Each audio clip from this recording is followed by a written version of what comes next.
Hey guys, David Clayton here with GuitarBreakdown.com, and I want to thank you for sticking with us through this 5-part lesson series on bending strings. We have made it to the end. This is the 5th lesson in this series. If you haven't seen the other parts in this series, click below in the description if you're watching this on YouTube. If you're on TueFire, which of course this is part of a TueFire competition, click above and you'll see the other parts. We were very surprised to be able to make it through 5. Actually, at first I was surprised I'd make it through 5 lessons on just bending strings, because it's a really simple concept, but there, as you see through this series, there are so many different ways of doing the simplest technique. So use that as a guide with everything else you learn when you're learning licks or jazz things, or comping, rhythm comping ideas. Take them as concepts and see how far you could stretch them and explore. Because we haven't even touched, like we talked about in the last lesson, on one of the biggest proponents of bending strings, which is Jeff Beck. Arguably one of the most legendary, masterful guitar players ever. And he does things with bending strings that nobody else does. He's a master. So if you want to explore this further, not that you don't have enough to explore with already with the ideas we talked about, but check out Jeff Beck and analyze some of the things he does, because he is just a master at it. And it would have taken 5 lessons just to talk about the way he bends strings. So in this lesson, we're going to really pull all this together. We're not going to really talk about more concepts or techniques, because you have enough of those, I think, at this point. But we're going to show you how some of my favorite guitar players have used bending musically in some of their songs, some of their solos, and we'll just show how just using small concepts can make ideas really stand out. So that's what we're going to do here. I hope you guys enjoy this last lesson, and let's just get to the lesson now. Thanks, guys. The first guy we're going to look at here is Richie Sambora. I love his stuff with Bon Jovi. Of course I would. I'm from New Jersey. But I also love his solo stuff. The first CD he put out, first solo CD he put out, was absolutely amazing. It's just very blues-based. I love his singing voice, his songwriting, everything about it. But the cool thing about Richie is, again, he's really deep into that blues feel, and he does a lot of pentatonic stuff and incorporates a lot of bends. So what we're going to look at here real quick is just one of his tunes. Has 2 cool little aspects of bending. We're going to get into the solo stuff just a little bit, show you how much he bends in his solos and how lyrical it can get. And the very intro of this thing's really interesting too, because he throws in this just a little slight bend thing, but it makes it sound, again, more musical than just playing notes in a stale kind of way. So what he's doing is he's playing a bunch of 6th intervals on the D and B string, so he's skipping the G string. So the first thing is the 14th fret on both the D and B string. Then you move down a whole step to the 12th fret on both those strings. And then the pattern changes a little, and you get the 11th fret on the D string and the 10th fret on the B string. Then you go back to that same pattern before with the 9th fret and 9th fret, and then the 7, 7. So you have just walking down in 6 intervals. But what he does is he does it in a real lyrical, musical kind of way.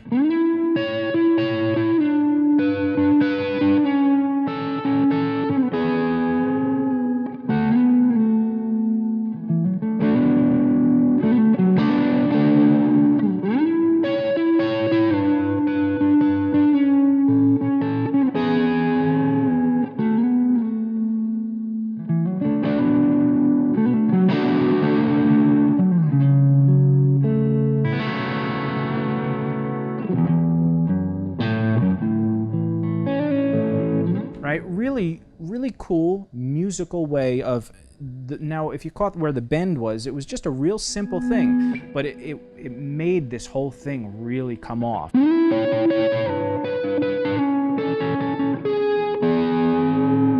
Just that little, and you can do it with your bar, right? It just sounds really cool.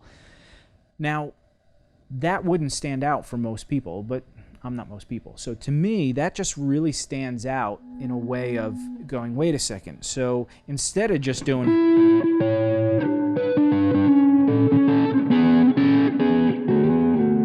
right? just playing those in a stale kind of way, throwing in a bend, even on chords, and we talked about chordal type bendings, it makes it sound lyrical and musical. So that's a really cool, small little thing that Richie did in this tune. So now we'll get into the solo, and I'll show you how much he uses bends in his soloing. All right, so now it's time for the rock and roll portion of this program. We're going to get into the first solo of the beginning of the first solo of Richie Sambora's "Stranger in This Town." It is very pentatonic based. It's very bendy based. You'll see. We're not going to talk really note for note what's going on. It's a pretty simple solo actually, but it's just got such soulful bends throughout the whole thing. So it basically goes like this.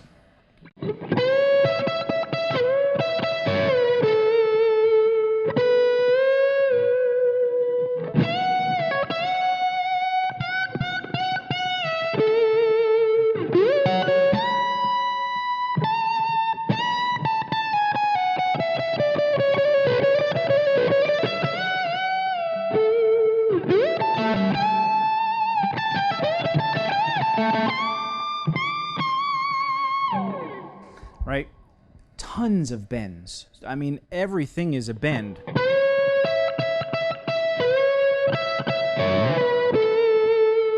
Just very melodic though. Right, there's another bend. Singing into another bend. Then landing on a nice note, then. And you see how he sits on a single note and he's playing very lyrically.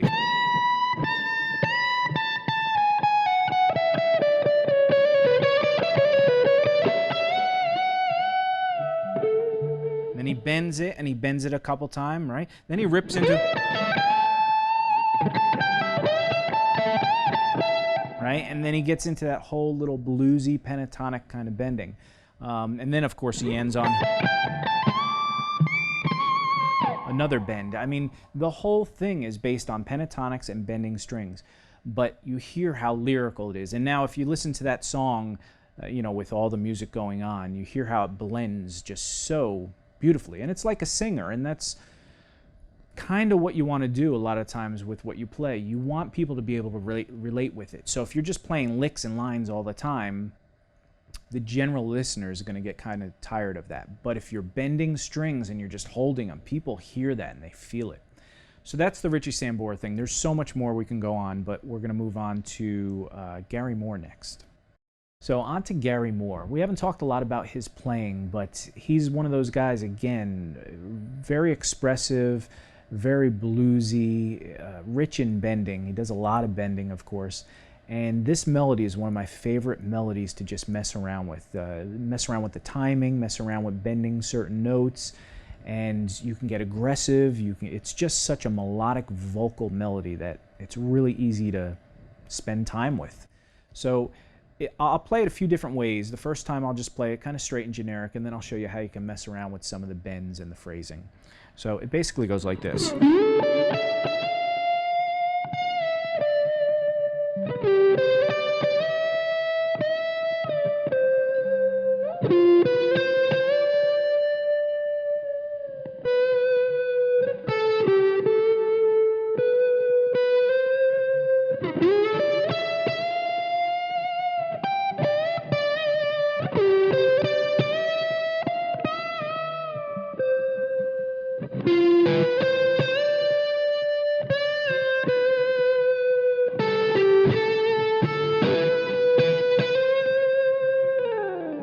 Now, that was pretty straightforward, a little stale, trying to be a little vocal with it, but some of those bends, if you notice, firstly, he's going, well, we will talk about the little note for note if you want this.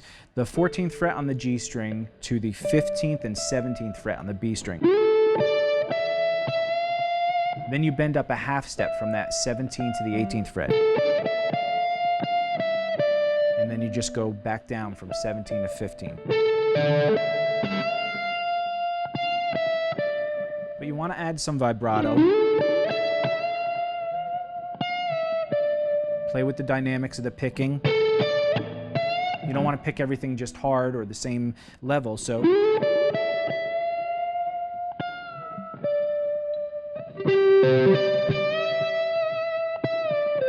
Now the next phrase is the 12th fret on the G string to the 13th fret and 15th fret, which is the same pattern as before, drop the whole step. But this time you bend up a whole step to stay within the scale. Then you go, now the pattern changes a little here. You go from the 10th fret of the G string to the 12 and 13 of the B string. And then you bend up a whole step again to stay within the scale.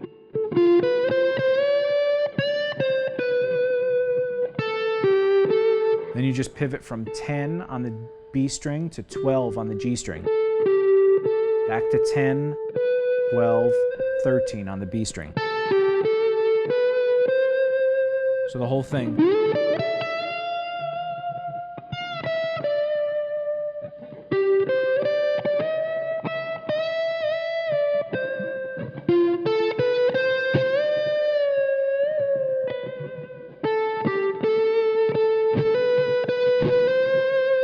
Right? Now the cool thing is, again, you can mess around with those bends. You could just bend up and down a little bit, or you could just stay on the pitch.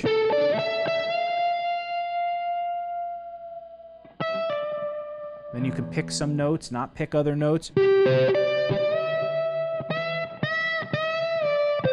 can really pound on some of those notes.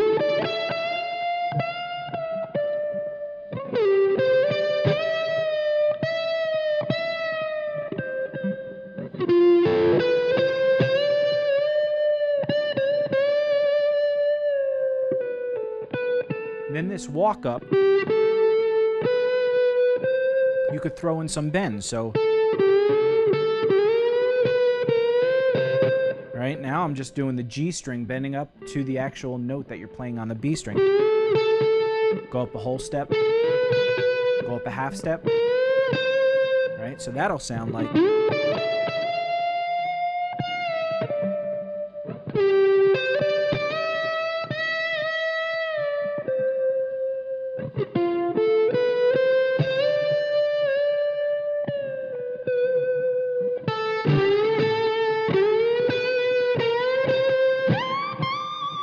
Right? So you hear all those cool little bends, and you can mess around, do the Jason Becker thing that we talked about in the last lesson, where you bend from a note below the pitch or something. So here,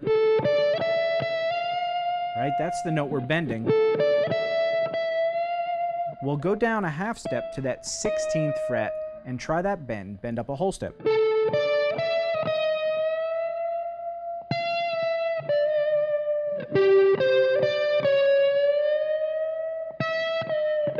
Right now we're doing those in-between pitches again, and you'll start getting really cool sounds. Slide into notes, don't just play them, verbatim. Just try and be expressive, and it's a great little melody to do that with. So now we will move on to Larry Carlton, the master. All right, so on to Larry Carlton. Now he's one of the living legends. I mean, he's one of the biggest session players ever. Between him, Steve Lukather, Michael Landau, those three guys have played on more albums than most of us have ever listened to. And they're hired for good reason, because they're so expressive and masters of so many different styles. While Larry is known for his guitar tone, I mean, it's just some of the most amazing anybody's ever had. And his dynamics and expression. I mean, he's so dynamic with the way he plays, from light to hard and aggressive. It's amazing to watch. Now, if you're not familiar with Larry, check out TueFire's got a ton of lesson packages with him. And not only is he an amazing player, but he's one of the most amazing guitar teachers too. So you'll learn a ton from that if you like that kind of stuff. This is from a CD called Last Night. It's a live recording at the Baked Potato a long time ago, and it is a song called The BP Blues. And I love this intro because it's, again, so dynamic and expressive, and there's tons of bending. So I'm going to try and do it justice. My tone's not quite what his is, of course, and nor is my playing, but I'm going to try and do my best. So this is what it sounds like.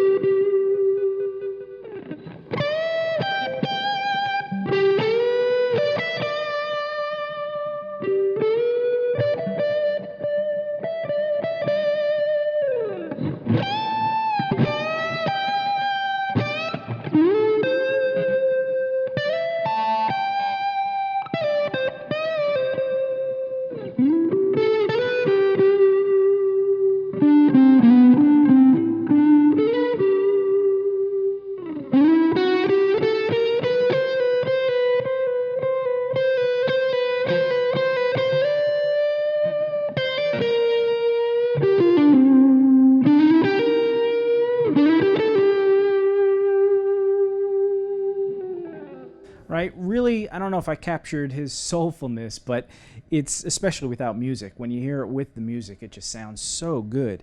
But you see how many bends there are just in that very beginning. It's all basic pentatonic stuff, right? But he's raising the dynamics of it. He's picking harder, picking softer. He's got,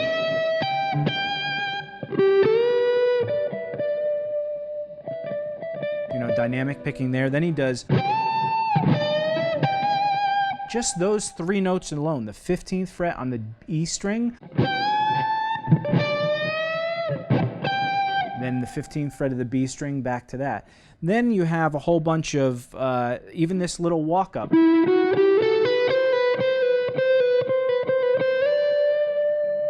The little thing he does here.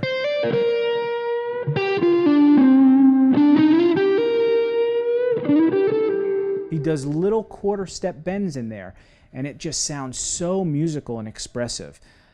Again, just take a listen to his solos and see how he uses bending notes to be just melodic. Now we will move on to one of my other favorites, Alan Hines. All right, so my good friend Alan Hines. We've done a lot of lesson packages with Alan. We're actually doing this huge 9-volume lesson series. Check it out at GuitarBreakdown.com. It's pretty amazing.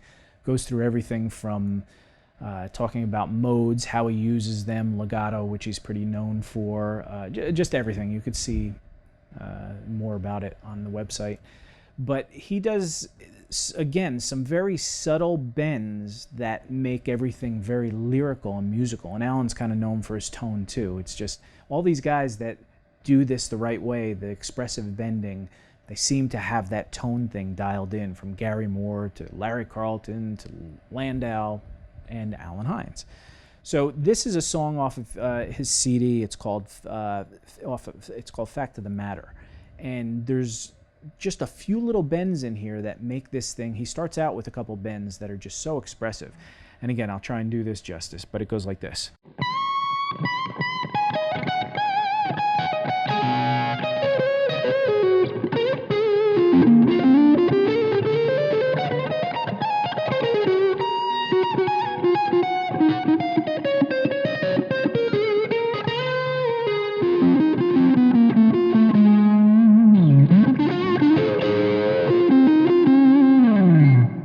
Now that wasn't perfect, but you get the idea. The very beginning of it just has those soulful bends.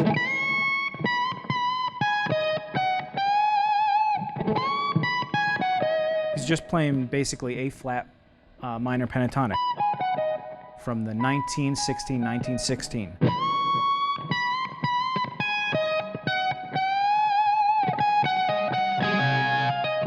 Then he gets a whole bunch of it. Then he does a little subtle bend here. Even here, he adds a little quarter step bend.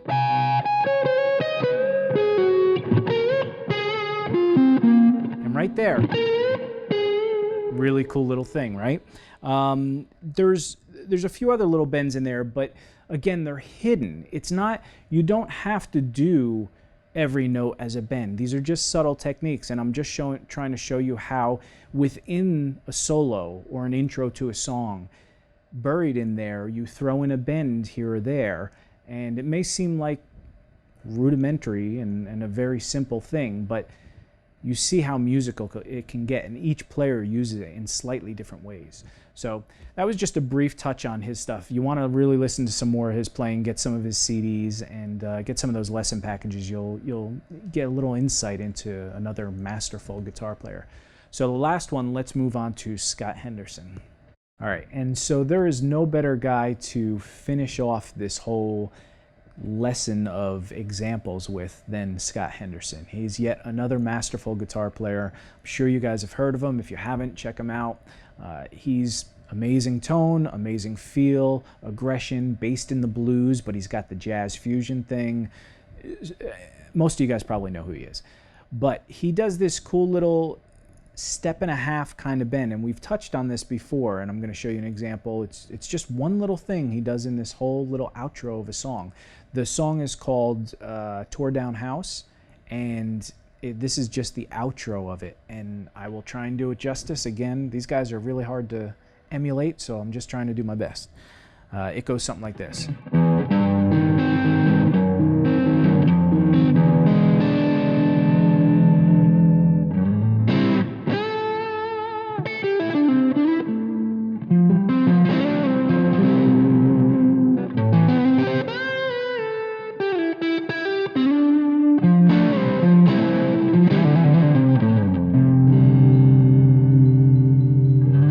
Right, now you see there were only a couple bends in there, but they're skillfully placed, and they bring out something different. Than it's that contrast thing. So at the very beginning, he's just going down chords.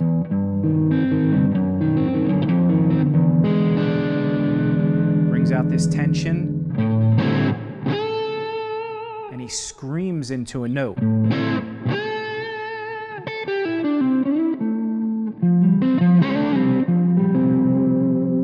Then he does this real cool thing. Right? All he's doing is going up this little arpeggio, and I'll show you what this is. It's the A note on the E string, the 5th fret, so you're basically doing 1 string down, 2 frets over. So the 5th fret on the E string, 7th fret on the A string, and then the 9th fret on the D string. Then he slides up a half step with the pinky on the 9th fret of the D string to the 10th fret. Then he skips strings and goes to the B string and the E string on the 10th fret.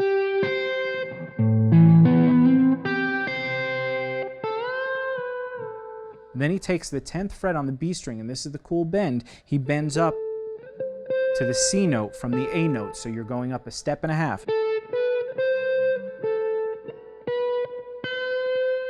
So you have.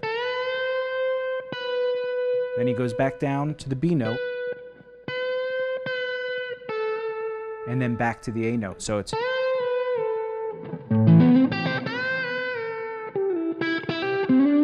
Right? Just a really cool thing. And again, it's that contrast of everything else that's going on to throwing in some crazy bend that just pulls your ear out. So anyway, that is another guy to take a listen to. All his CDs, especially all his blues CDs, but everything from Tribal Tech to just Chick Corea to everything. He's awesome to get inspiration, draw inspiration from. So thank you again so much for watching these lessons. I hope you guys have enjoyed them as much as we enjoyed putting them together. There's just so much you can do with the littlest concept, bending a string. Who would have known it could have taken? Maybe I drew it out a little, but for me, I think there's just so much to talk about. So hope you guys enjoyed this.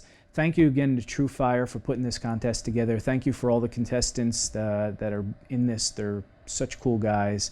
And whoever you vote for definitely deserves to win this, because every single guy in this, I think, is talented as a teacher and a player, and they all deserve to win this, especially me. I'm just kidding. So if you haven't voted, though, please do click, I think it's this way, click to vote, and I appreciate it, and I hope to see you guys around. Check out GuitarBreakdown.com. And if you have any questions, feel free to email me. If you guys want any Skype lessons, go over to GuitarBreakdown.com, and I offer those as well. So I hope to see you again soon, guys. Thanks, and good luck with your bends.